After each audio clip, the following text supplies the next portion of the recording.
Welcome back, everyone, to another episode of the Wilderness Fitness Podcast. I'm your host, Dr. Rob Minturn. Today, I'm joined by Ben Rippley. He is the owner or co-owner, Co-owner, founder, yep. co-owner, founder, CEO of Sunny Sky CBD. They're actually the shop that's in my hometown, which is pretty wild to think that a CBD shop just opened up in the hometown a couple of years ago.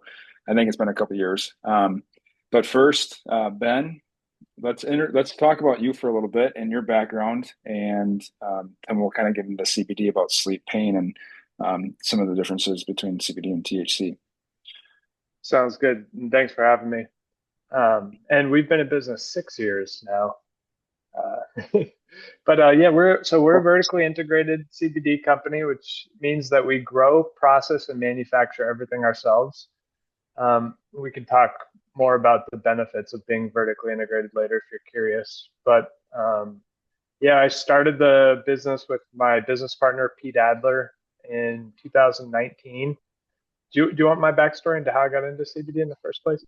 You can either talk about it I was gonna ask you about it because I checked out your profile and all that stuff. So I wanted to go into your background a little bit, where you're from and all that, because I think that probably has a lot to do with it.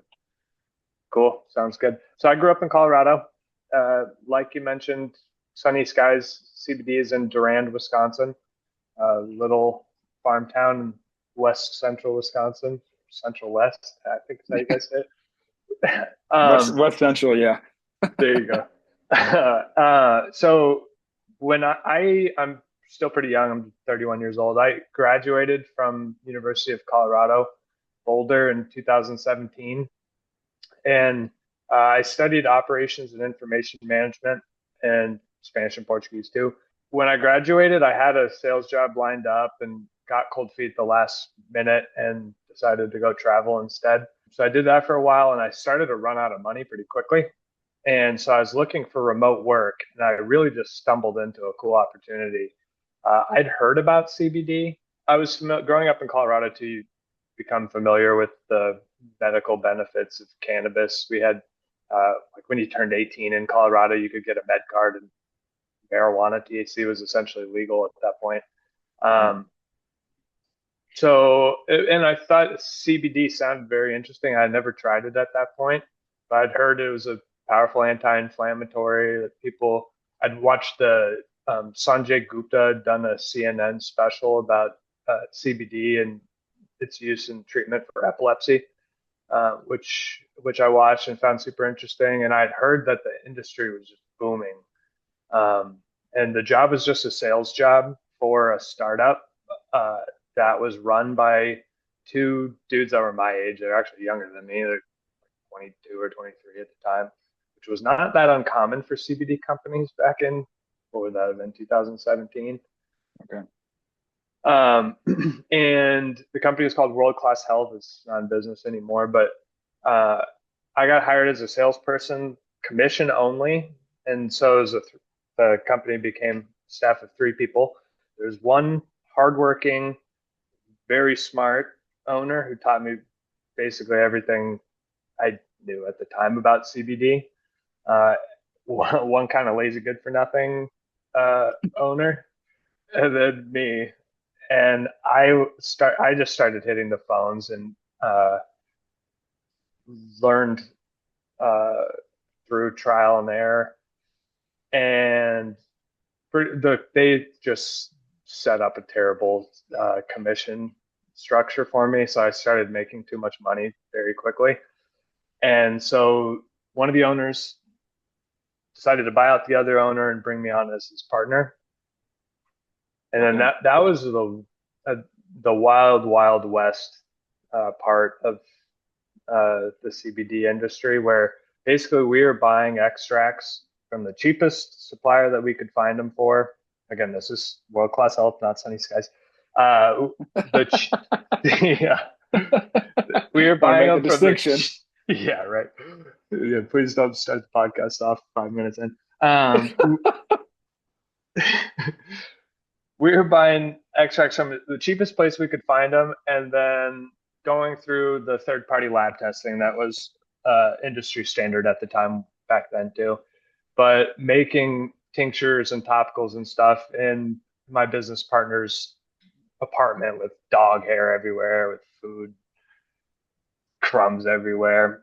We did super well for to the point where, like, after a few months, we moved into an office where we were still ashamed to have meetings. That it was just like a office in a tiny little office park, but it wasn't being regulated at all at the time.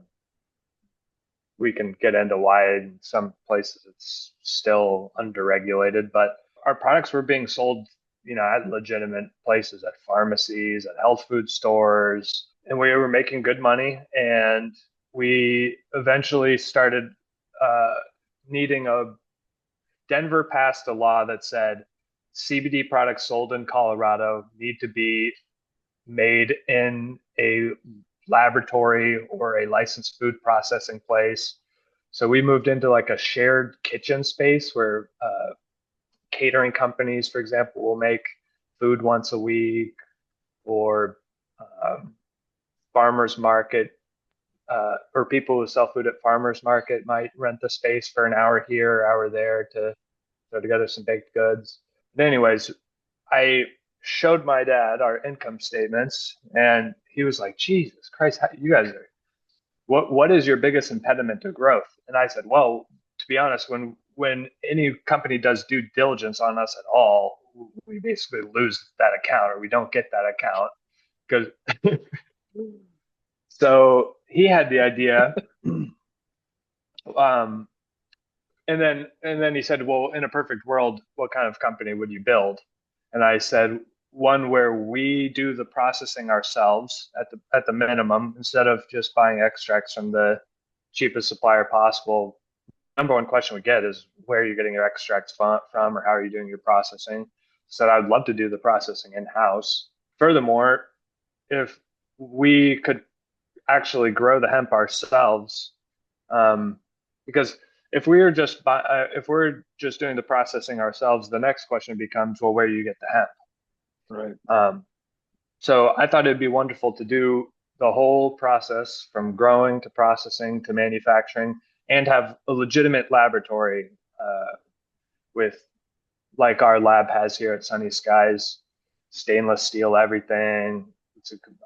We're a licensed food processing plant in Wisconsin. So if you walk into the lab, it looks like a proper laboratory. People are wearing hair nets and gloves. There's epoxy floors, a bunch of stainless steel.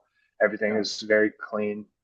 And as a licensed food processing plant, we have to follow GMP requirements on record keeping, sanitation, things like that. So my dad had the idea.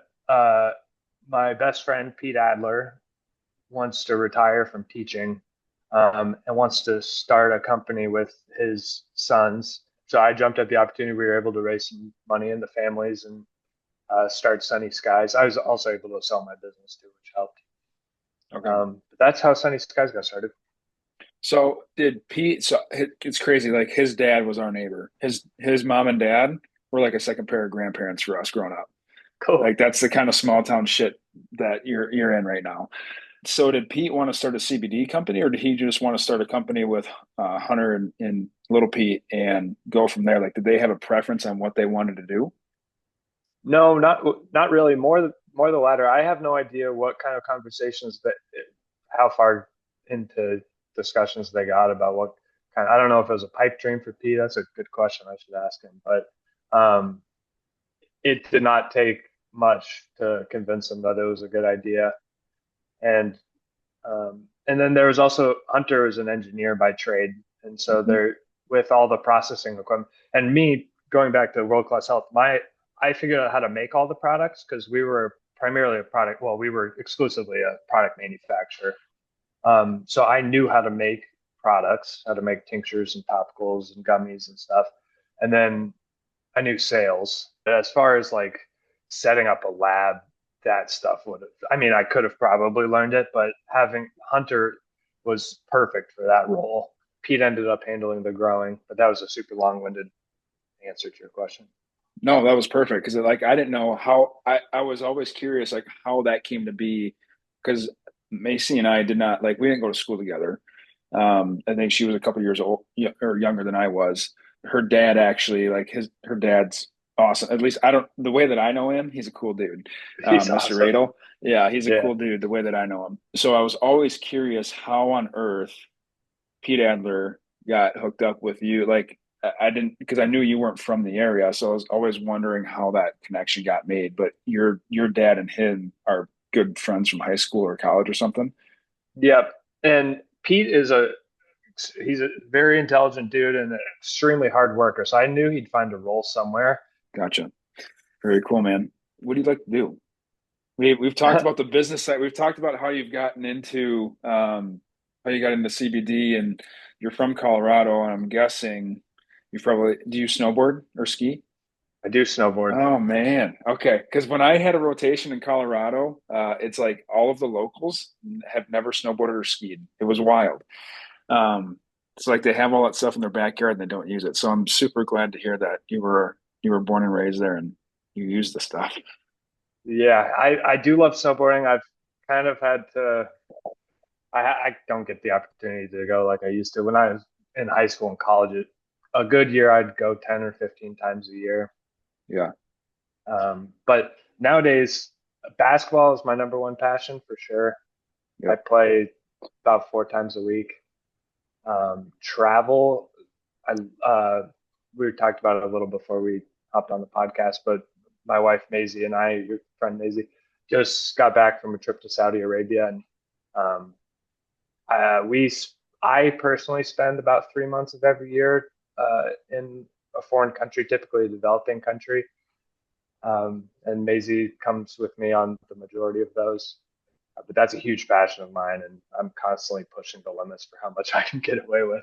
Right. It's good. Fortunately, It's I good to could work go. remote. Right. Right. Yeah. I mean, that's the point of it seems like COVID really transitioned people to looking for that remote gig and being able to work, but also be not in the office. So um, yeah, if the boot fits, man, wear it. Like keep How, traveling. how about you? As far as like what I like to do, Yeah, uh, I snowboard. So I haven't snowboarded. I don't really like snowboarding back in the Midwest anymore because snowboarding out west, like you get used to that. And coming back here, like you hit one ice chunk, you're like, fuck this, I'm done. Um, but snowboarding, I hunt, fish, mostly hunt though, backpack, hike, travel. I've worked coast to coast. So as a travel PT, because I still do that full time. As a travel PT, I've worked coast to coast all the way out to Maine to Washington, Oregon, California. So and in between. And it's cool to see the differences. Like we're all in the United States, right? But it's cool to see the differences in culture and viewpoints on health and in viewpoints on just like priorities, people's priorities from the East Coast back to the West Coast. It's pretty cool to see the differences, despite the fact that we're all within the United States. I So, agree. That's one of the and, perks of my job is that I spend um, like a third of the time that I'm in Durand. I well, of the third of the year, or sorry, God, I can't talk. Of the 3 quarters of the year that I'm in the US, about a third of that time is spent doing outside sales trips where I just load up my truck full of samples. Our main revenue stream is from wholesale. And so our products, in addition to being able to get them on our website, or we have a little store at the front of our lab here too, if listeners happen to be local. Um, but the majority of our revenue comes from wholesale, where we sell wholesale to CBD specialty retail shops, pharmacies, health food stores. And so I just get a load on my truck full of sample boxes and leave for 2 weeks. And I've been to 44 different states on these sales trips. Really cool, seeing different parts of the country too, and not just parts that you'd visit too if you were going as a tourist too. I'm driving from shop to shop, so right, seeing the rural parts of the states too. I freaking right. love it. The nitty gritty, and that's one thing that you can't. I was just talking about this with a coworker yesterday. Is that because they were asking me if I'm going to stop traveling? Is like, I mean, eventually I want to, but eventually I want the wilderness PT thing to take off full time, right? And then still have the flexibility to kind of work from my computer so I can be wherever I want. Um, it's just like when you travel someplace and you're able to spend more than, I mean, on your sales trips, you're probably not spending more than a day at some spot, but still you're going to the like the nitty gritty spots. You're not just going to the touristy spots. But when you're able to spend more than like 2 or 3 days in one spot, and you can just plant roots for a little bit. Granted, they're not that deep because you're not there for very long, but you're able to set some roots.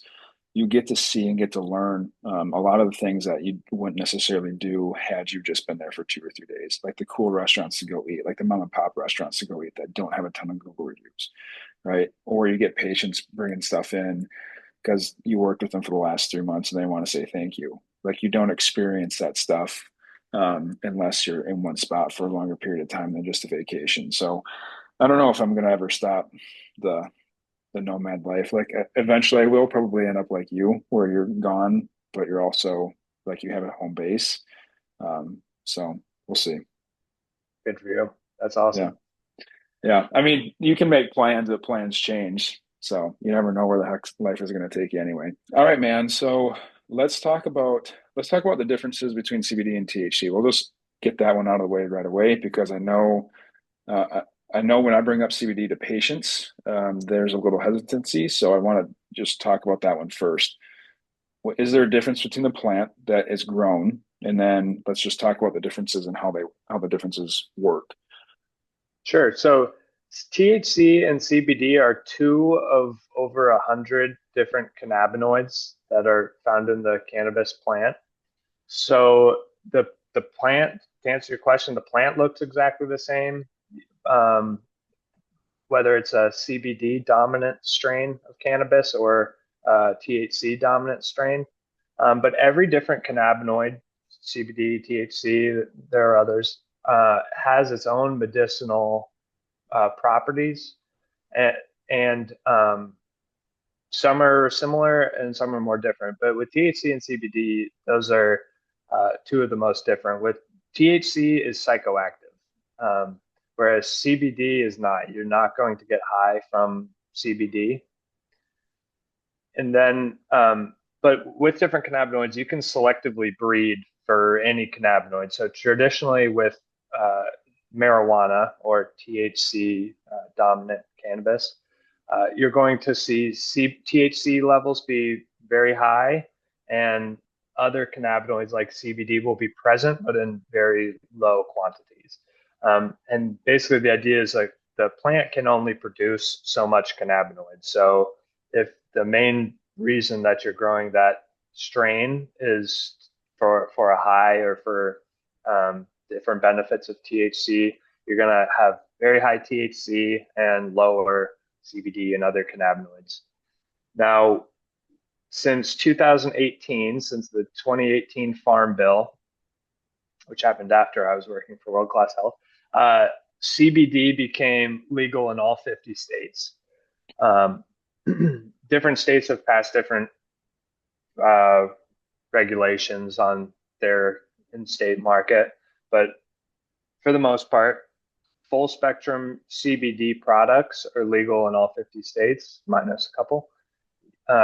And full spectrum means that there's a trace amount of THC still present. So the hemp that we grow is about a 30-to-1 CBD to THC ratio.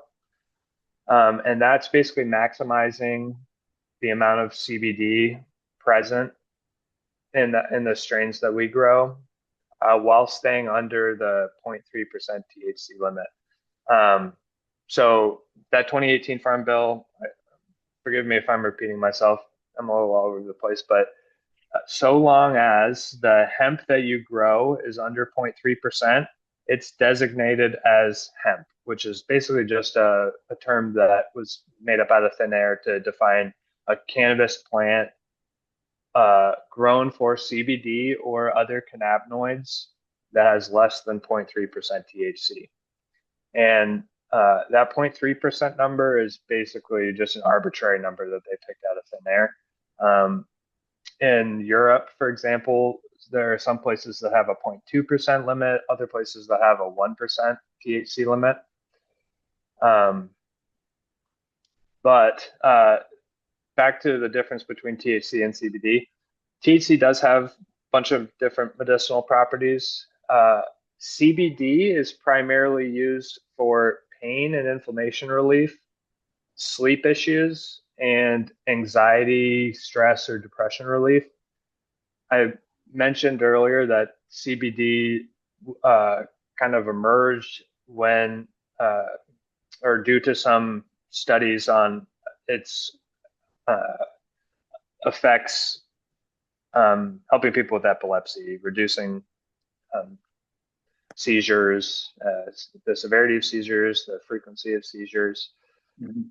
Though that's those epilepsy is a lot more rare though than just standard pain and inflammation. So our most of our customers are taking our products for pain and inflammation, and then it's hard to say what would be second. Probably sleep second, and then any relief from anxiety or anything from like minor stress to severe depression. CBD is also commonly used. Gotcha. So let's go all the way back. Hemp is for CBD, like the hemp plant is either THC biased or CBD biased. Is that what it is? So you can grow different kinds of hemp.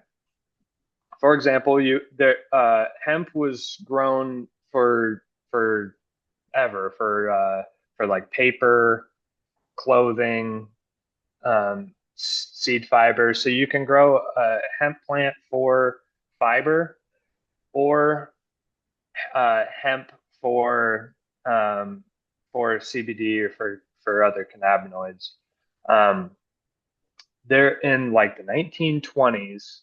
Uh, they there's a whole interesting backstory about this, but for a few reasons, uh, hemp, the plant, whether it was grown for cannabis or for textiles, was made illegal in the U.S.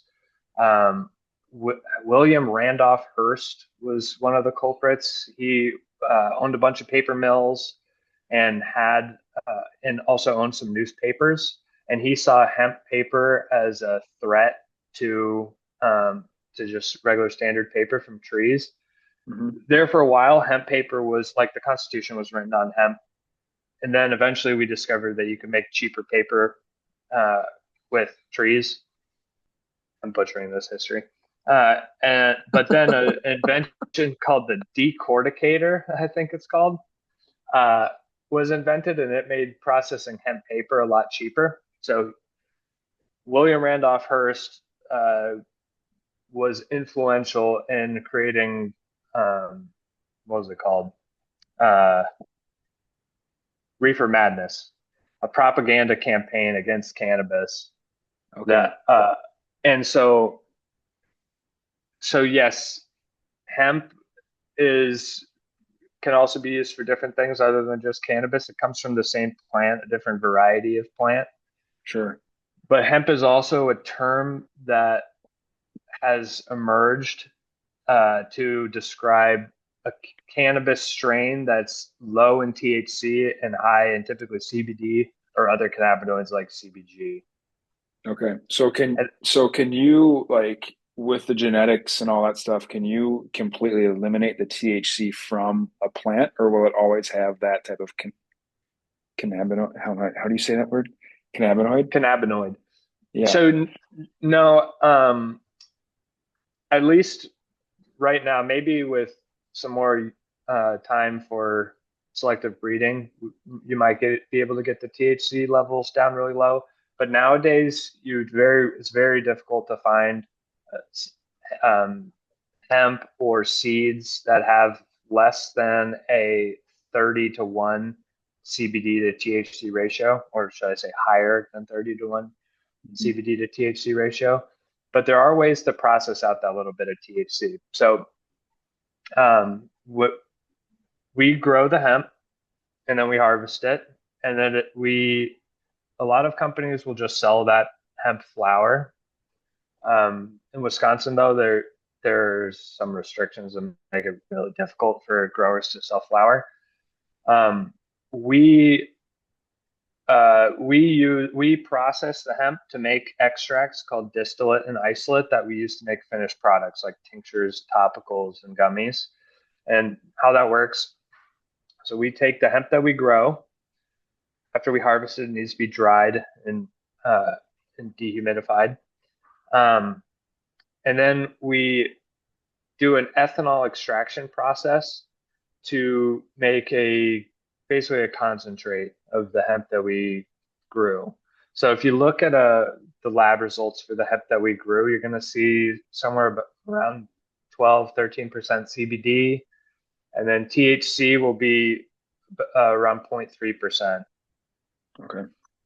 Then we process it to a crude. It's called CBD crude. And that we use a super cooled ethanol extraction process. So basically, you fill a tank full of hemp. And actually, if people are curious to look this up on their own, if you go onto YouTube and type in Sunny Skies CBD lab tour, we have, in addition to lots and lots of other videos, we have a lab tour where I walk people through the process. You can actually see the equipment, but I'll do my best to explain it. So this ethanol extraction machine uses ethanol that's cooled to negative 80 degrees Celsius to pull out the cannabinoids and other useful components of the plant. Mm-hmm. And what you're left with in the machine is basically just the plant material that has had all the good stuff sucked out of it. And the byproduct of the ethanol extraction process is called CBD crude, or crude CBD oil. We undergo an additional step in processing, distillation, to make distillate that we use to make tinctures and gummies and topicals. And the full spectrum CBD distillate that we make, it retains the same cannabinoid profile as the hemp used in processing. So you're going to see around that 30-1 CBD to THC ratio. But it's a concentrate. So instead of being around 12, 13% CBD, it's going to be around 80 to 85% CBD. Okay. And the CBD distillate is golden in color. It kind of looks like honey. And once it's heated, it really looks like honey, but it'll eventually crystallize when it gets down to room temperature. Is So that then, what Pete's picture is on the yep, About Us? Okay. Carry on. yep, exactly. Okay, so that distillate right out of the distillation equipment is called full spectrum CBD distillate. Has a full spectrum of cannabinoids present in hemp, so it includes that little bit of THC. But although that the amount of THC, they picked that 0.3 number intentionally. I said it was arbitrary before, but they set that limit in hopes that people who take high dose CBD would not take enough THC to get high. So they could definitely move that limit up higher though, because CBD attenuates the high of THC. So even if you're getting a dose of THC with a CBD product that would normally make you high if it was just THC on its own, say like you're getting a 1 to 5 milligram serving of THC. If you have anywhere from 30 to 100 milligrams of CBD in your system too, you're not going to feel the THC. But getting off on a tangent again, we have that full spectrum distillate that we can use to make full spectrum products. Our top selling products are full spectrum, meaning they have mostly CBD and a little bit of THC.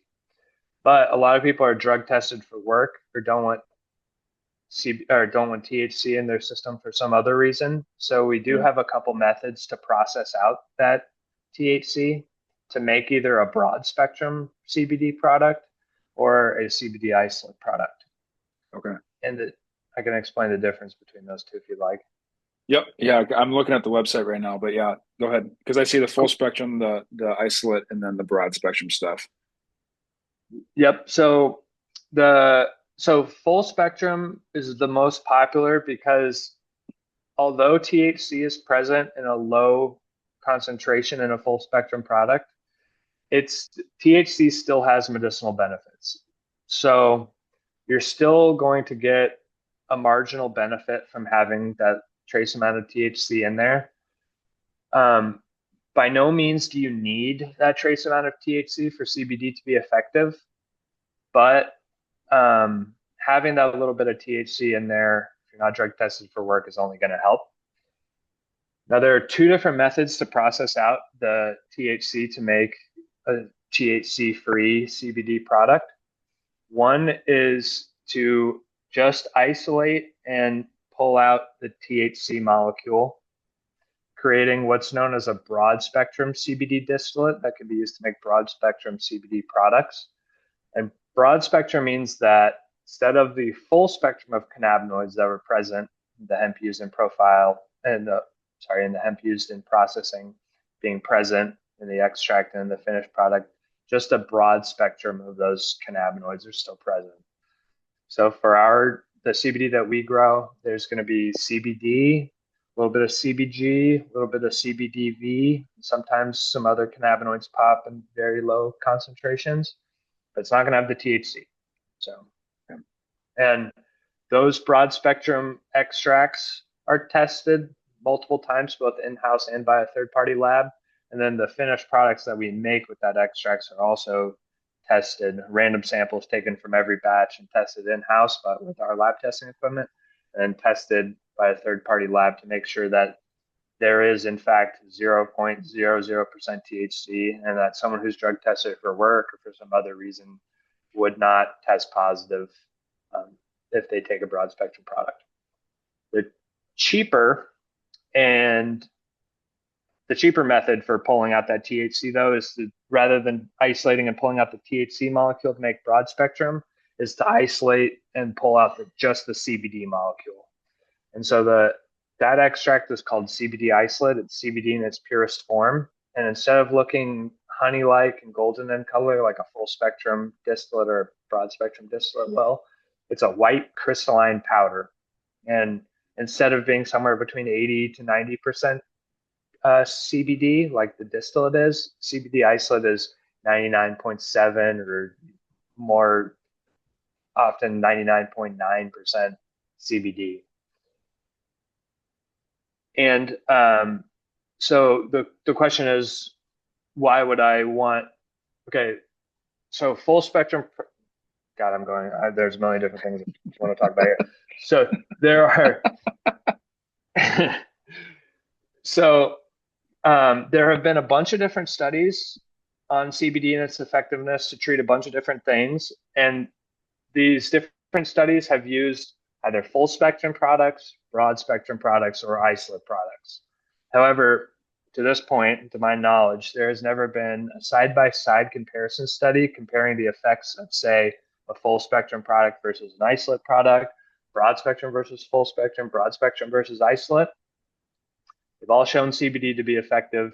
My personal feeling, I don't notice that marginal. I don't notice full spectrum products being a little bit more effective than broad spectrum, or broad spectrum being a little bit more than isolate. I take them all. However, it is reasonable to assume and logical to assume that full spectrum products are going to be marginally more effective than broad spectrum products. Broad spectrum products then are going to be marginally more effective than isolate products. But the benefit of isolate over broad spectrum for people who are drug tested for work is if you are very taste sensitive, full spectrum and broad spectrum products will have a mild cannabisy taste. Whereas isolate products, all the plant material basically except for CBD has been processed out. So CBD is tasteless. Okay. Interesting. I didn't know that. So, but isolate is the cheapest one to make for like on your guys' end? It's easier. It's more expensive than making full spectrum because after we're done with, because we can make full spectrum distillate and processing is over, we can move on to product manufacturing.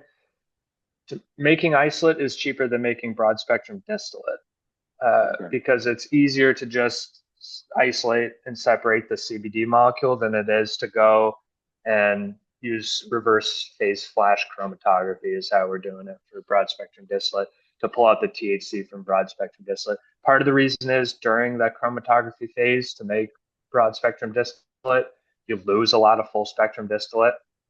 So it's a little bit wasteful, but making isolate's a little cheaper. However, I do recommend that we charge the same amount for retail customers. That is, if we happen to have wholesale customers listening, that'd be wonderful too. But In terms of retail pricing, we charge the same for broad spectrum and isolate.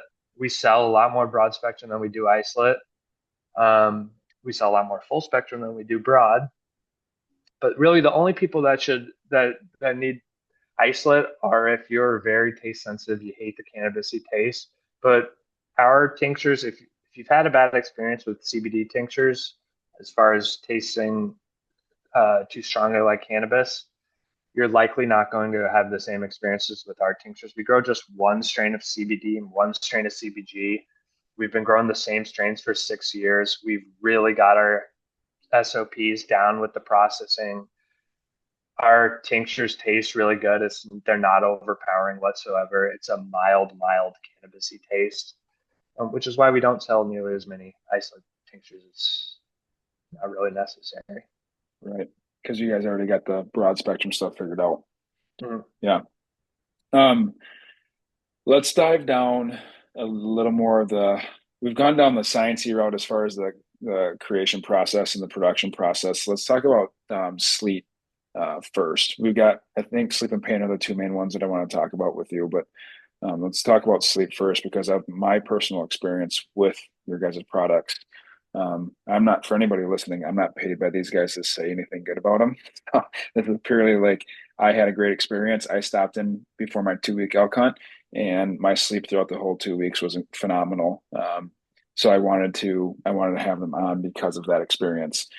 Um, what are the benefits? Like, I shouldn't say what are the benefits. How does it work to enhance sleep? How does CBD work to enhance someone's sleep? So CBD is not a sedative. So when people hear that CBD is used as a sleep aid, it makes some people reticent to try it as a pain reliever because they assume that a sleep aid is going to make you drowsy. But CBD does not make you drowsy. It primarily helps with sleep because it's a pain reliever. So if you're in any, that's one of the two reasons. I'll mention the second one in a second. But if you're suffering from pain and inflammation, CBD is going to help you sleep just by helping the pain be more manageable. Number two is an anxiolytic, which means it reduces the stress hormone cortisol and just helps reduce stress, anxiety, helps people with depression. So it's helping CBD both uh, decreases time, uh, the time onset of, okay, decreases onset of sleep time. However, I'm Yeah, butchering time to that fall term. asleep. There you go. So it helps with both the onset insomnia, difficulty falling asleep, and maintenance insomnia, difficulty staying asleep. So if you run a little study with yourself, if you have sleep tracking app, you should find that it takes less time to fall asleep and you stay asleep longer and that you get more quality sleep, more REM sleep, for example. THC, on the other hand, there are lots of people that are prescribed THC for sleep, but it's not good for everybody. And actually, for most people, it should be avoided if you want to optimize your sleep. It will help uh, people fall asleep faster, but does decrease REM sleep. Yep. Um, so typically, the people who are diagnosed or who are prescribed THC for sleep have some sort of crippling problem that's making it, it's THC helps them get decent sleep, and without it, they're getting bad sleep.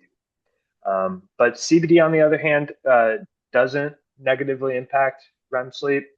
Uh, actually, I'm not super well versed on those studies, but I believe it improves REM sleep. But Yep. again, it's mostly helping by reducing pain, inflammation, stress, and anxiety. Okay.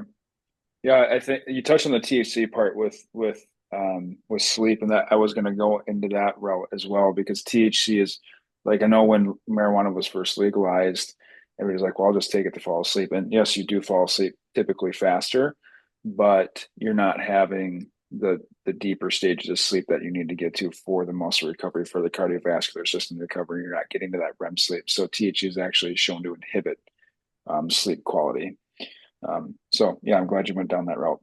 As far as pain goes, how does CBD affect the pain experience for someone?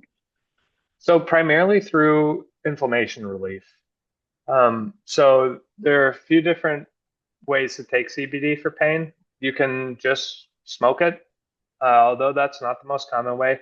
The most common delivery mechanism for CBD is a tincture, uh, or they're also referred to as CBD oils. And these are oils that it comes typically in a 30 milliliter or 60 milliliter bottle.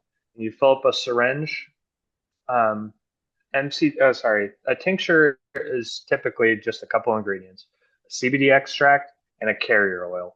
The vast majority of tinctures use MCT oil as the carrier oil, which is basically coconut oil Hmm. that's liquid at room temperature. And you squirt it under your tongue, hold it there for 60 to 90 seconds. That helps, that gets taking it sublingually gets the CBD into your bloodstream quickly. And then you'll get relief from inflammation systemically. Um, if you were to just swallow the tincture instead of holding it under your tongue, or if you eat an edible like a gummy, take it needs to be processed by your liver before it can get into your bloodstream. So, which, if anyone's ever taken a THC edible, you know it takes like an hour, hour and a half, 2 hours to hit your Yeah, system. So the one benefit of the tinctures is it gets into your system faster. Another benefit is MCT oil is really, really healthy for you. It's healthy saturated fat. Whereas most edibles, you're eating candy. Let's face it, it's never going to be the healthiest way to take anything. sure, sure. Um, but then there's also topical CBD, which you just rub on. Topicals are for local pain and inflammation relief. You can apply it to, say, your back, if you have back pain, um, for on-the-spot pain and inflammation relief. So mainly as an anti-inflammatory, and then be it also if ingested, so through tincture, smoking, or eating an edible. It also affects the way pain signals are sent to the brain. Basically, you find yourself noticing the pain less. So it attacks it from those two ways. From different. Okay. I just thought of a question. So how like anti-inflammatories. So CBD is an anti-inflammatory, correct? Correct. So with anti-inflammatories, when someone is coming to me in the clinic, they're having an issue, they only take ibuprofen when it's pissed, right? And they're waiting for it to become like super aggravated. Let's say it's knee pain, right? The inside of the knee is bugging them, and their pain gets up out of control, and that's when they take an anti-inflammatory, and they say it doesn't work. Well, usually it doesn't work because an anti-inflammatory is usually going to be best if you're taking it consistently to help the body through the inflammatory process.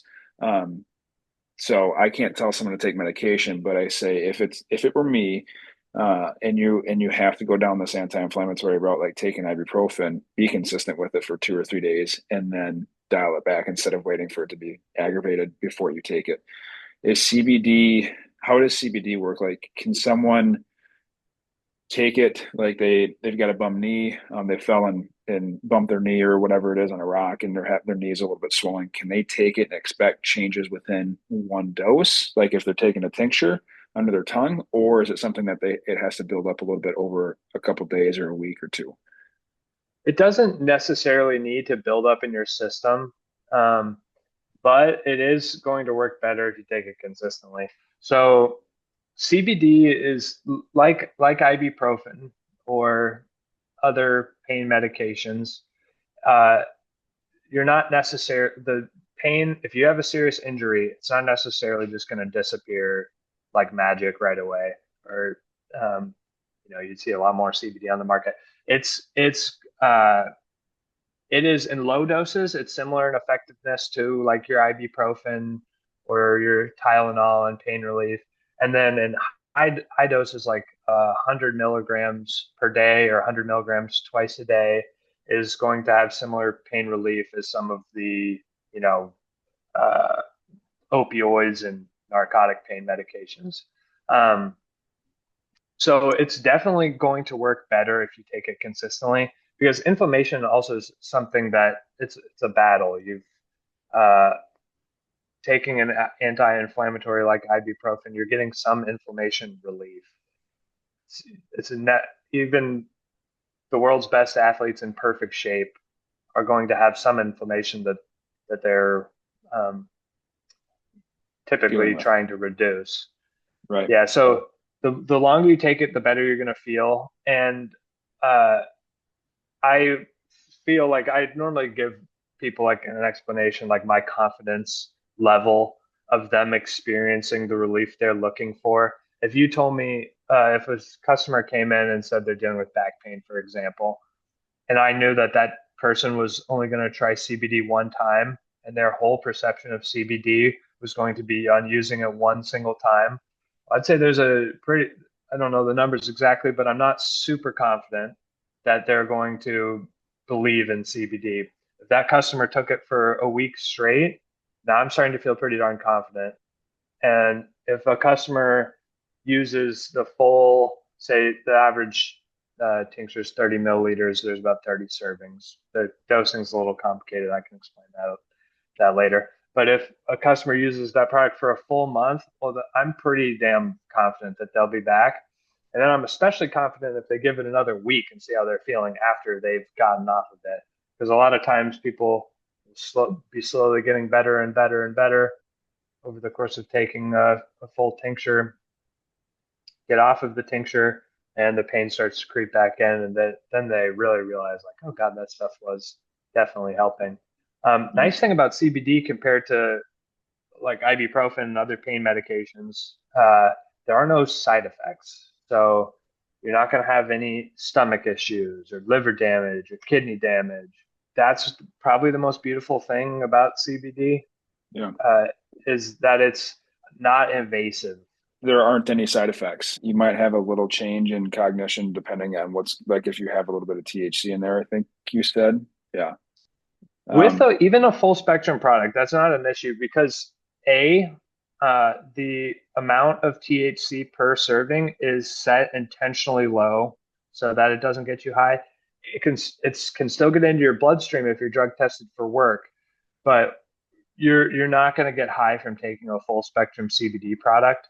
A, because the THC content is very low, and B, mhm. because CBD kind of counteracts the effects of THC. Okay. Um, so, for example, 1 milligram of THC all by itself may get you high, much less likely to, I would almost say I'm positive it won't get you high if taken with 25, 30 milligrams of CBD. Okay. Interesting. Um, all right. Well, that's good to know. So yeah, like no side effects then. And like that you brought up the opioids. Those like and I bring this up to people who are going in for especially a knee replacement, like a joint replacement surgery. Those act for the listeners, those act on the spinal cord. They're neurotransmitters. It's basic a chemical release at the spinal cord. That's how your narcotics work. They don't necessarily help with the inflammation at all. They don't help facilitate healing in any way. It is more of a it's acting on the spinal at the spinal cord level to reduce the transmission of signals being sent back to the brain. So you if you're taking the CBD, you're truly helping the inflammatory process. You're helping the body through the inflammatory process. Again, not that inflammation is bad. We all have to have inflammation within our body to help our body. It forces our body to adapt and respond and improve, right? That's the whole point. Like when you go to play basketball, you have an inflammatory response. When you exercise and when you work out, there's an inflammatory response with that. But it's in such a micro dose that your body's able to adapt and improve. If there's an injury, sometimes there's an excessive response with that. So the CBD is going to help, I guess, mitigate that and regulate how much of a response that is. Right. Well said. Yep. Yep. Sweet. Touching on, so you guys have a product that it was the one, it's the beta 8 THC gummies mixed berry. Delta 8. Yeah. Delta, yeah, sorry, Delta 8. What is that? Because I got that because I was told that that was going to help me fall asleep, which it did. And there was a couple times. When we were hunting, I left the gummies. So I got this for everybody listening. I got the Delta 8 THC gummies. And then to help me fall asleep. And then I got the Delta, or not the Delta, I got the CBN. It was the lemon lime CBN. So that was going to help me stay asleep.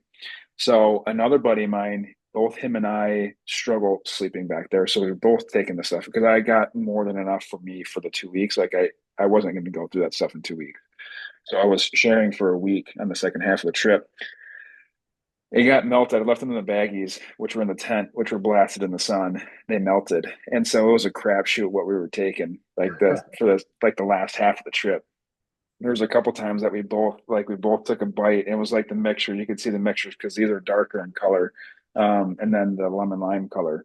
So it was a crapshoot what we were taking, and so there was a couple times we woke up in the morning like, oh God, we're still feeling it. So you guys do sell something that's got a little more THC in it that's not CBD, or what? Like, what's this Delta 8 THC gummy? Okay, so and remind me to bring back up CBN because I wanted to touch on it when we talk about sleep. But CBN does not get you high. What the Delta 8 THC is newish. It's been around for I think 4 years now, um, and New with you guys or new in general? new in general. So Delta 9 THC is the is THC. That's the when you smoke marijuana, you're consuming Delta 9 THC. And that's the THC that I've been referring to. That's the cannabinoid that we've been referring to every time we've mentioned THC leading up to you bringing up Delta 8. So there's a way to make a isomer of Delta 9 THC or a very similar compound by processing CBD, taking CBD and doing chemical synthesis basically to make a molecule that's very similar to Delta 9 THC called Delta 8 THC, which is legal in like 35 states in the US, including Wisconsin. And that's the only product that we make is that will get you high, that is intended uh, primarily for recreational reasons, although people do take it for sleep, and people do take it for pain relief. Similar to Delta 9 THC, there's not nearly as much research on Delta 8 THC medicinally, partially because in reality, one day regular Delta 9 THC is going to be illegal, whether you like it or not. It's going to happen. Illegal, It's illegal or legal. illegal? Yeah. Legal. I mean, we're moving that way, right? How many legal states are there? 15 or 20 now. Right. And if you look at just approval ratings of legalization, even in Wisconsin, just a majority of Republicans in Wisconsin favor legalization. If you look at just people in general, it's like 70 some percent. Democrats is up over 80%. If you just look at the country as a whole, 69 or 70% of people favor marijuana legalization. It's going to happen. And when that happens, Delta 8 THC is going to go away.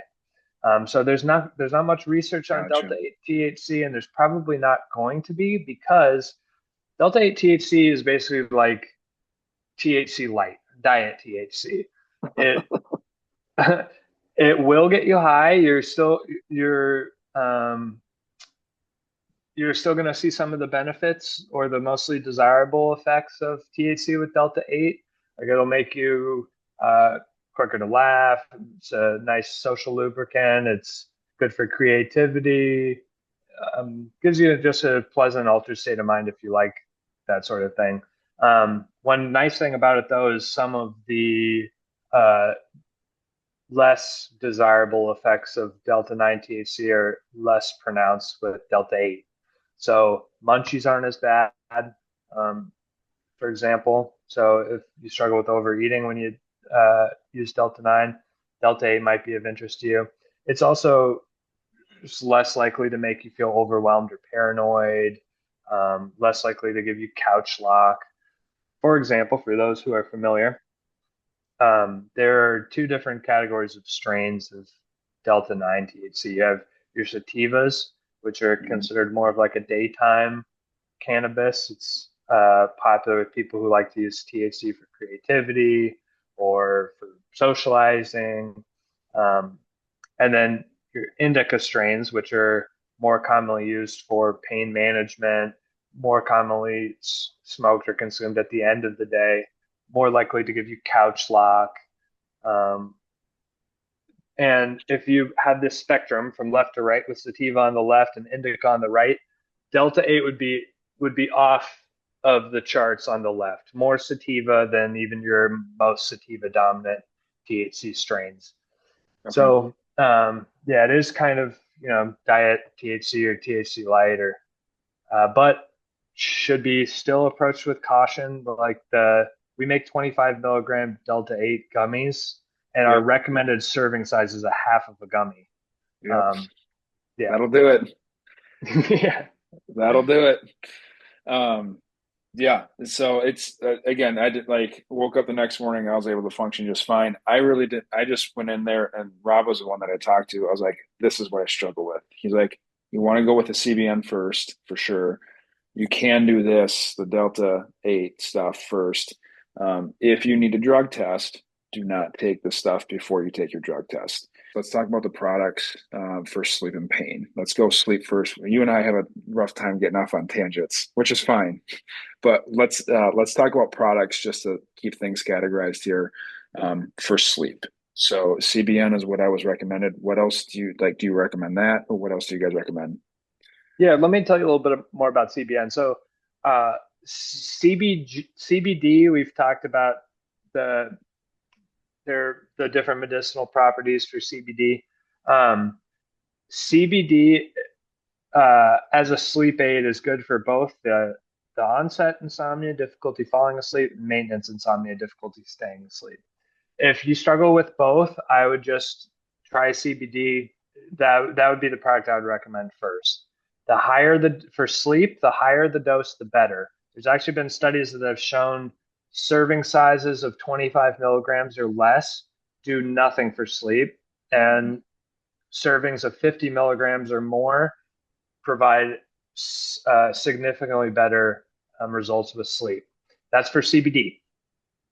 Now, CBN is primarily used as a sleep aid. There's some interesting literature with CBN and Parkinson's.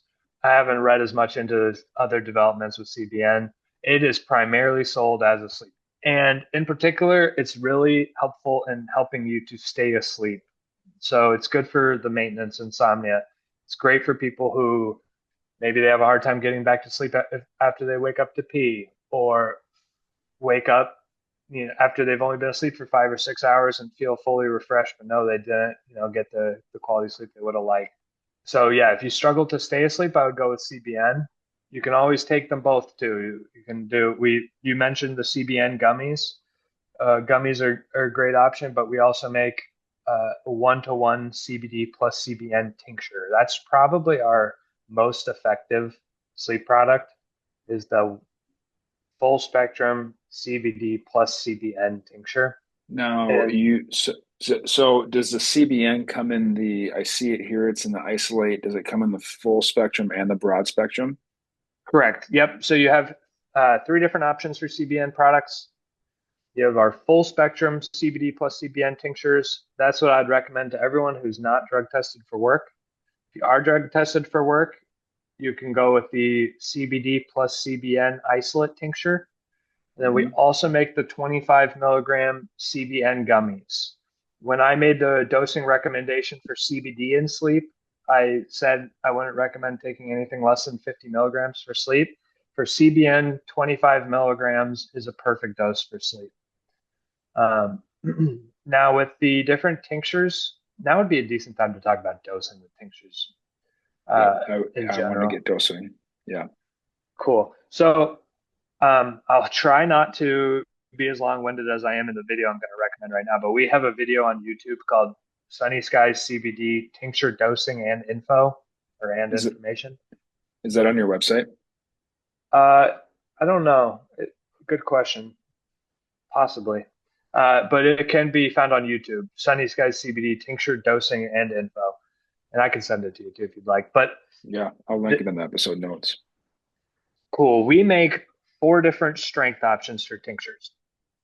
There's a 750 milligram strength, 1500 milligram, 3,000 milligram, and 6,000 milligram.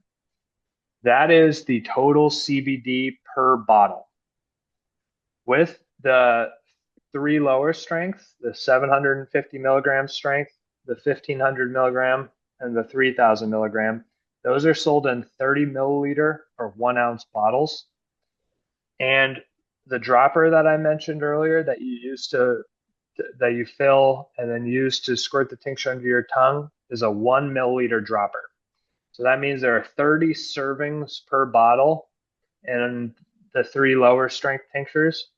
And then the 6,000 milligram tincture comes in a 60 milliliter or 2 ounce bottle.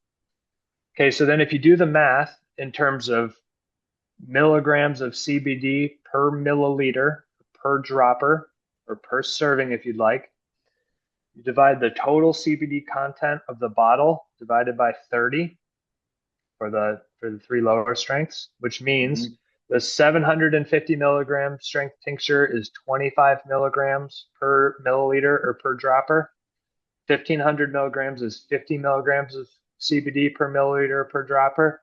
The 3,000 milligram is 100 milligrams per milliliter or per dropper.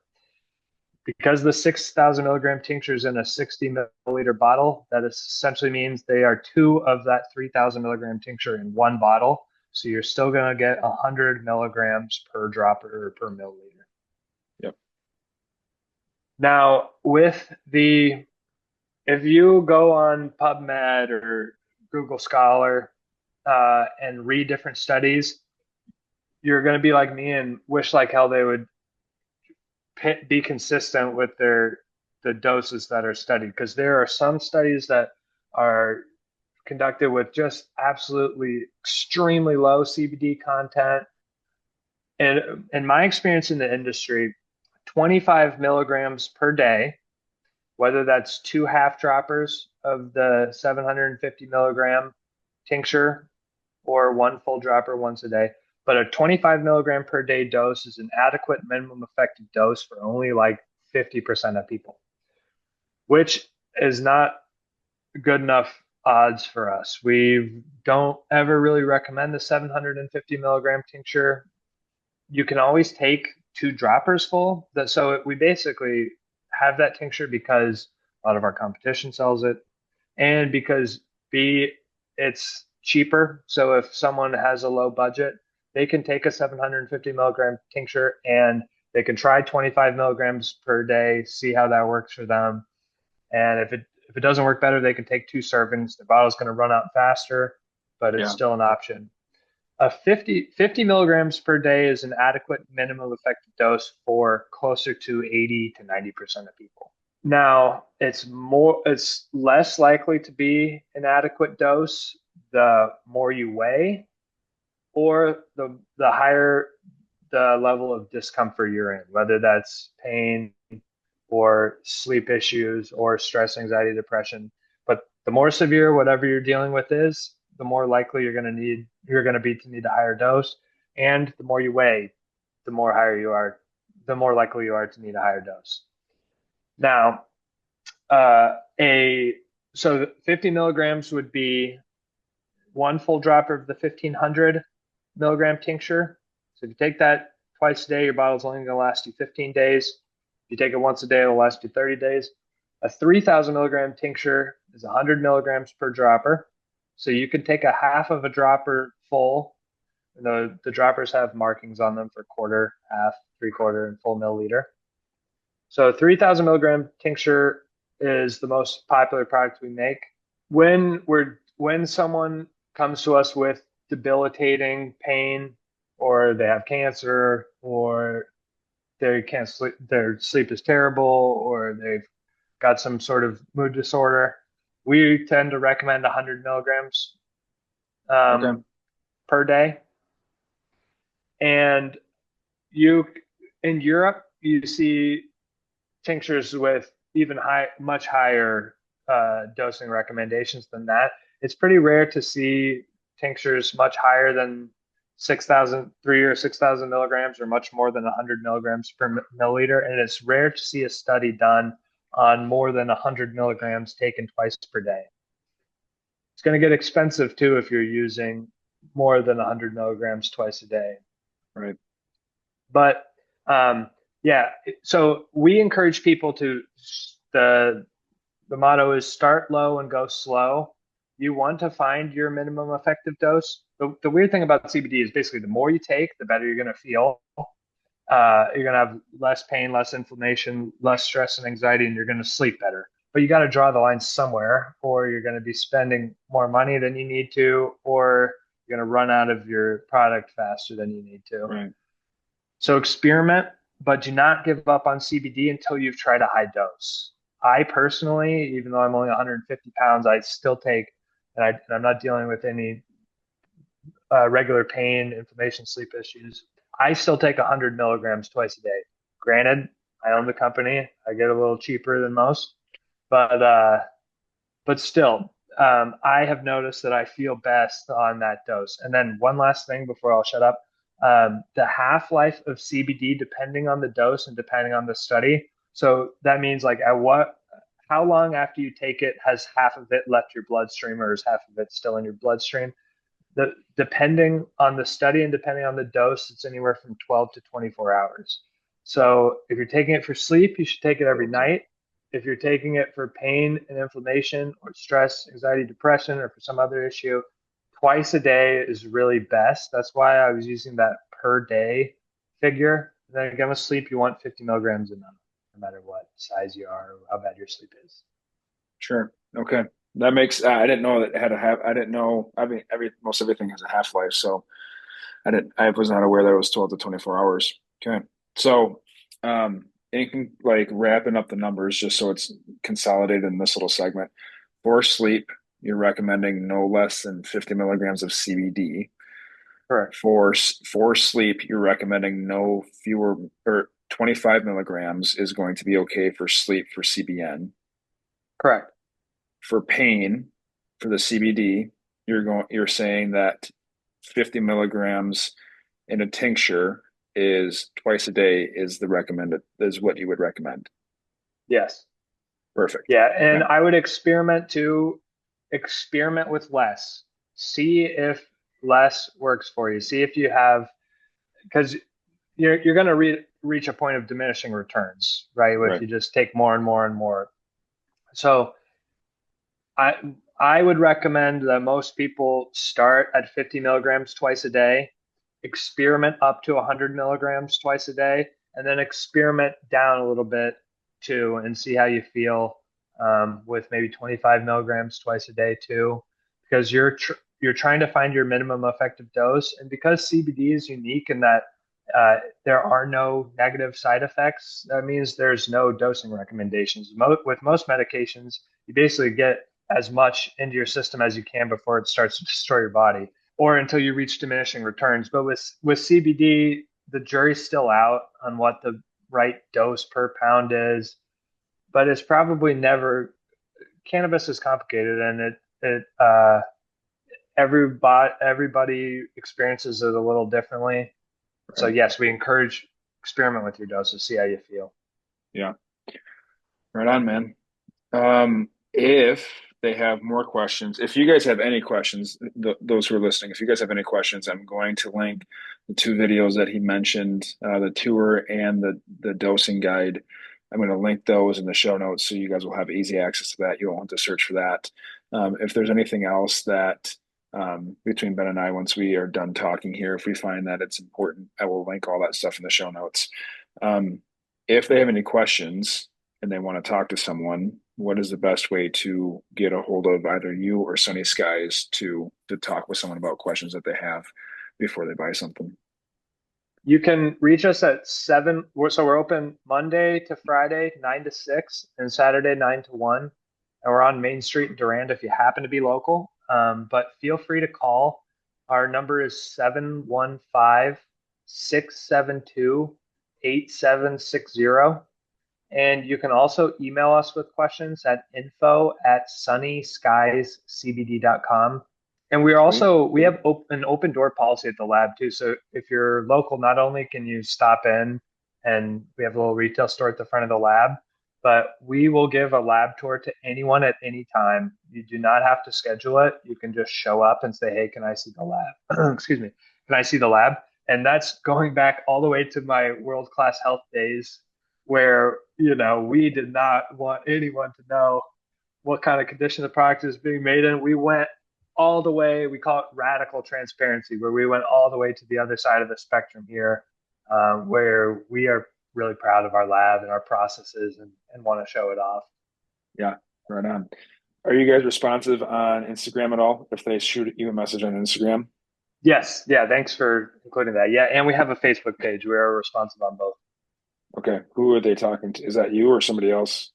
That goes to Rob, our marketing director, but he's extremely well trained. He does a little bit of sales. It's basically like a filtering process. If Rob feels comfortable answering your question, that means he's qualified to answer that question and will. Um, you may get a response from Terry, who I mentioned before, who's been with us since day one, is the GM, runs the day-to-day operations of the lab. And if you're asking a complicated question that no one wants to spend the time to answer, those are the ones I get.